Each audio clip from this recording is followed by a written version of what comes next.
एक छोटी सी दुनिया, बड़े बड़े सपने और चेहरे पर वो मासूम सी मुस्कान। मेरा बचपन भी कुछ ऐसा ही था। ना कल की चिंता थी, ना आज की कोई फिक्र। लेकिन जैसे जैसे उम्र बढ़ी, जिंदगी ने अपने असली रंग दिखाने शुरू किए। कई उतार चढ़ाव आए। कुछ अपनों ने साथ छोड़ा, तो कुछ सपनों ने दम तोड़ा।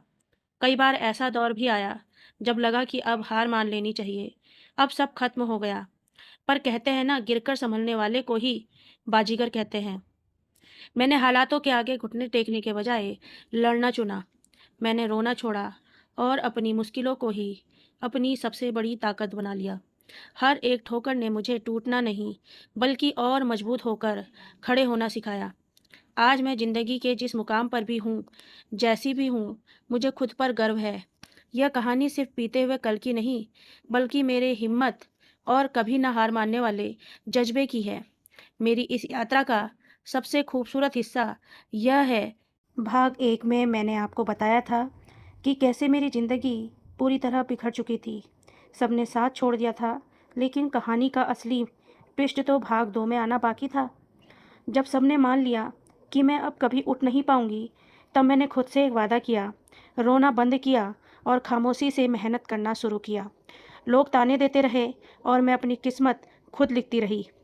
फिर आया वो दिन जिसने सबकी बोलती बंद कर दी। जिस चीज़ के लिए मुझे ठुकराया गया था, आज उसी रास्ते पर चलकर मैंने वो मुकाम हासिल कर लिया जिसकी किसी ने कल्पना भी नहीं की थी। अतीत ने मुझे तोड़ा जरूर था, लेकिन आज के इस नए रूप ने मुझे अपराजिता बना दिया। अगर आप जानना चाहते हैं कि वे कौन सी तरकीब थी, जब सब सही चल रहा था, तब जिंदगी ने मेरा आखिरी इम्तहान लिया। एक ऐसी मुश्किल सामने आई जिसने मुझे अंदर तक हिला दिया। करियर में मुझे एक बहुत बड़ा धोखा मिला। पल भर के लिए लगा कि सब खत्म हो गया, लेकिन इस बार मैं पुरानी वाली कमज़ोर इंसान नहीं थी।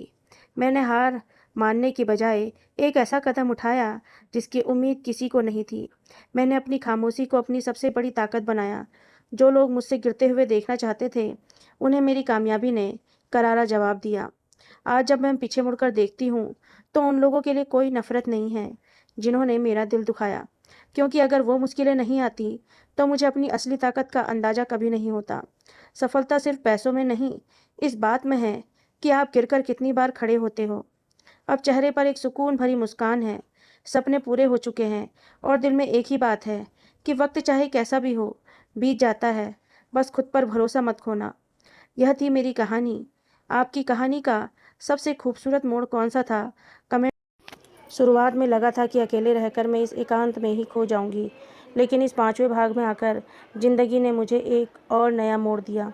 मुझे समझ आया कि जो तजुर्बे मैंने ज़िंदगी की कड़कती धूप में जलकर, ठोकरें खाकर और आंसुओं को पीकर कमाए थे, वो मेरे साथ मिट्टी में मिलने के लिए नहीं थे।